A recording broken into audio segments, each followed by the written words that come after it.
लोग चालू करते हैं, जैसे जहाँ से फर्स्ट पार्ट में छोड़े थे नॉर्मली।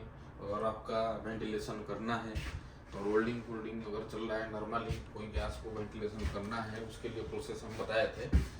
तो ये जो क्वेश्चन है कि रहेगा, अगर कोई गैस डिटेक्टर में आपको दिखा देगा कोई टॉक्सिक गैस है नहीं, तो आपका कोई फ्लेमेबल गैस है, अगर उसमें शो होगा तो क्या कर सकते हैं। सोच लो ये आपका टैंक है, टैंक था, ठीक है, ये आपका टैंक था और यहाँ आपका ब्लोअर लगा था, ठीक है, ब्लोअर लगा था, तो ये टैंक था आपका, तो ऐसा आप ब्लोअर लगाए थे, ठीक है। आपको डिसाइड करना पड़ेगा आप कौन सा टाइप का ब्लोअर ले रहे हो। सोच लो एक कार्बन मोनोऑक्साइड का गैस यहाँ हमको मिल गया।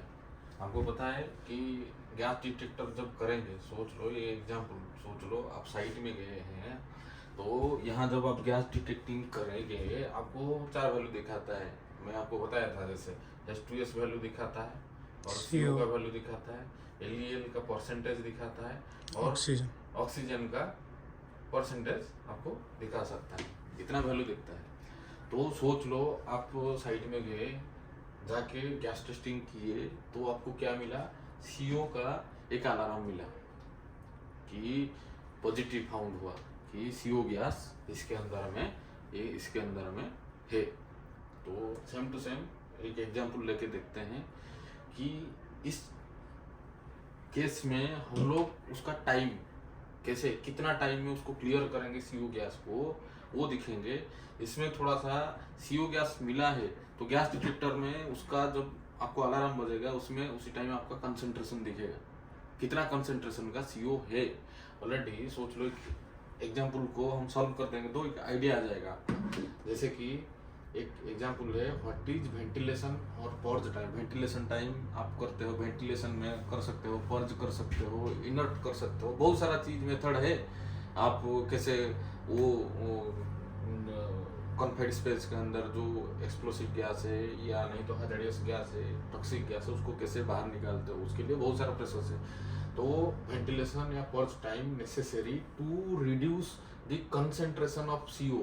अगर CO गैस यहाँ हमको कितना कंसंट्रेशन वाला मिल गया, 200 ppm। हमको पता है 200 ppm बहुत हाई में रहता है, तो हाई अलार्म बजा होगा हमारा, तो 200 ppm था, 235 ppm इन। तो इसका वॉल्यूम कितना है, टैंक का वॉल्यूम कितना दिया है, 15,000 वॉल्यूम फीट क्यूब दिया है, ठीक है। और क्या दिया है हमको, कितना में लाना है, 35 ppm।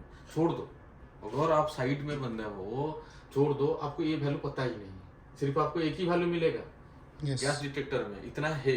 आपको क्या करना है, आपको सोचना है। जो मैं लिख दिया था 35 ppm, वो मैं लिखा था आपको समझने के लिए, मगर आप जब साइड में जाओगे एक ही वैल्यू आपको मिलेगा। आपको क्या करना पड़ेगा, 200 है तो आपको कैसे उसका कंसंट्रेशन कम में कैसे लेके आओगे। तो गैस डिटेक्टर में दिया है ना, हाई में कितना है, लो में कितना रखना है हमको। वो CO है तो उसका कंसंट्रेशन लो में कैसे लेके आना है, कितना होगा, हर गैस डिटेक्टर में आपको मिल जाएगा CO कितना रखना है, क्या रखना है, उसका मैनुअल में भी मिल जाएगा। सोच लो उसको 200 ppm को हमको कम करके एक सेफ रेंज में, सोच लो एग्जांपल ले रहा हूँ मैं, 35 ppm रखना है, ठीक है, 235 ppm रखना है।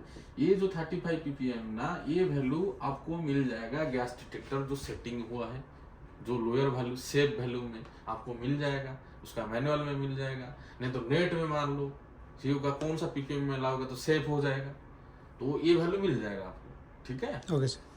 और आपका वॉल्यूम दिया है, ठीक है, और एक दिया है वेंटिलेट रेट, जो फ्लो रेट है, ये जो आपको फ्लो रेट दे रहा है, ब्लोअर का फ्लो रेट जो दे रहा है, कितना दे रहा है, 2500 फीट पर मिनट दे रहा है, ठीक है। इतना केस हमको दिया है, तो हमको क्या चाहिए कि भाई इस CO को 200 ppm का जो कंसंट्रेशन है उसको हम कैसे 50 ppm में लाएंगे, उसको कितना टाइम लगेगा, वहां से यहाँ CO का ppm 50 ppm लाने के लिए कितना टाइम लगेगा, वो टाइम को कैलकुलेशन करना है। समझ में आ रहा है? यस। तो टाइम कैसे कैलकुलेशन करेंगे, तो उसके लिए एक फार्मूला है, ln आंसर रखना पड़ेगा, ठीक है। एक फार्मूला है आपको C2 by C1 आपको equals हो जाएगा minus Q Q by by V आपका V आ जाएगा into यहाँ delta आपका डेल T। ठीक है। डेल टी क्या है भाई, T2 माइनस T1। T1 मतलब क्या है, ये अगर एक वैल्यू है 50, ये अगर आपको T1 ये 200 ppm को क्लियर करने के लिए अगर लगता है जो टाइम लगता है उसको T2 टाइम लगता है, Yes. सोचो T1 टाइम लगता है, CO को क्लियर करने के लिए जो लगता है T2 सोच लो। तो उसके बीच में अगर टाइम लिमिट को अगर डिफरेंस कर देंगे वो डेल टी आ रहा है, मतलब उतना टाइम आपको लगेगा। डेल टी का मतलब यही है, डेल टी का मतलब यही है, ठीक है। Yes. तो यही टाइम को हमको निकालना है कि ये डेल टी कितना टाइम के अंदर हम 200 से 50 ppm को ले आएंगे, ठीक है। तो सिंपली है लर्न C2 कितना दिया है, C2 35 कितना ppm करना है हमको, 35 ppm 200 ऑलरेडी है, हमको कितना करना है 35 35, तो 35 लेना है आपको C2। यस कितना था 200 माइनस Q कितना, Q दिया है 2500, यस V कितना दिया है 15,000 15,000 into delta del T. Yes del T में उल्टा लिख रहा हूँ क्या, ऐसा रहेगा क्या? यस नहीं, ठीक है चलो डेल टी रहेगा, ठीक है।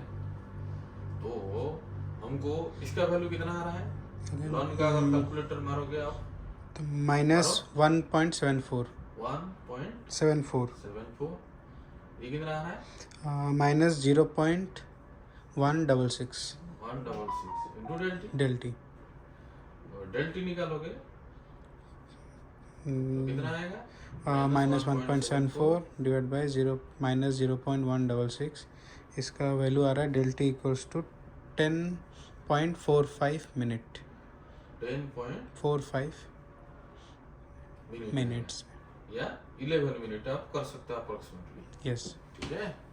तो क्या होगा कि आपका वैल्यू अगर 200 से 50 ppm लाने के लिए आपको कितना टाइम चाहिए, 11 लोअर कितना टाइम चलना चाहिए 11 मिनट्स 11 मिनट चाहिए। ये एक सेफ वैल्यू में लाना है। एक एग्जांपल दिया था, अगर आपको भाई कौन सा लेवल में CO 0 करना है तो 0 डालिए, यस ठीक है। 0 तो कर ही नहीं पाओगे, 0 के प्रोसेस के लिए बहुत सारा रहेगा, तो 0 आज भी जाएगा तो इसमें वैल्यू कहाँ दिखेगा आपको, 0 आ गया बोल के सेफ वैल्यू आएगा तो आपका अलार्म बजेगा ही नहीं, ठीक है। तो हमारा मैनुअल के हिसाब से एक सेफ वैल्यू ले लो आप, वो रेंज में ले आओगे तो उसके अंदर CO और आपका गैस डिटेक्टर में शो ही नहीं होने वाला, ठीक है।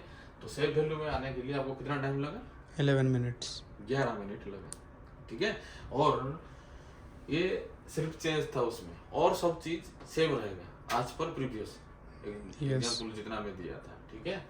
तो और एक चीज, कुछ चीज याद रखना आप लोग कि सोच लो आप अगर यहाँ ब्लोअर चला रहे हो, अगर पॉजिटिव प्रेशर वेंटिलेशन दे रहे हो, ऊपर में अगर निकल रहा है पॉजिटिव CO अगर पॉजिटिव में जा रहा है, पॉजिटिव प्रेशर वेंटिलेशन है, पॉजिटिव प्रेशर वेंटिलेशन है, तो आपको क्या करना पड़ेगा, ये ऊपर में, इसीलिए हम लोग ओपनिंग ऊपर में दिया जाता है।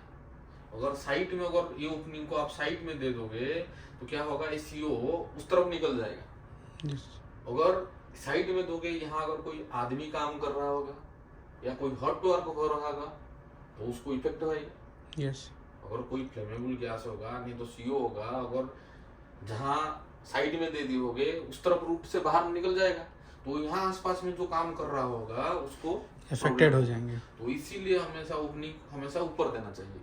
ऊपर देने से क्या होगा, वो ऊपर बाहर में चला जाएगा, जो आपका सराउंडिंग का एनवायरनमेंट को दिक्कत नहीं करेगा। ये हो गया पॉजिटिव केस। नेगेटिव केस में आप क्या करोगे, नेगेटिव केस में अगर आप कर रहे हो तो ध्यान में रखना, ये ब्लोअर का लोकेशन एरिया में अगर नेगेटिव केस में इधर आएगा आपका, यस इधर आएगा, यस तो ये एरिया को आपको क्या करना, कट ऑफ करना पड़ेगा। क्योंकि सोच लो यहाँ भी आ गया टॉक्सिक गैस तो एरिया में इफेक्ट करेगा नहीं, तो फ्लेमेबल गैस कुछ होगा तो ये एरिया में आ जाएगा, तो यहाँ कोई हॉट वर्क चल रहा होगा तो ब्लास्ट हो जाएगा। yes, तो दोनों केस में आपको देखना पड़ेगा कि आपका जो वेंटिलेशन पॉइंट कहाँ है और उसका ओपनिंग कहाँ है, कहाँ से एग्जिट हो रहा है। एग्जिट कहाँ से हो रहा है। वो चीज अगर ध्यान में रखोगे वो एरिया में हॉट वर्क और आदमी आना जाना बंद कर दोगे। इसीलिए हमेशा ध्यान में रखना जहां भी आपका एयर बाहर रहोगा, फ्लेमेबल एयर हो या टॉक्सिक एयर हो, वो एरिया को कट ऑफ कर लो कि वहाँ कोई मैन मूवमेंट हो ना हो या हॉट वर्क ना हो। सिंपली सी ये ध्यान में आपको रखना पड़ेगा, ठीक है। रास्ता लाओ।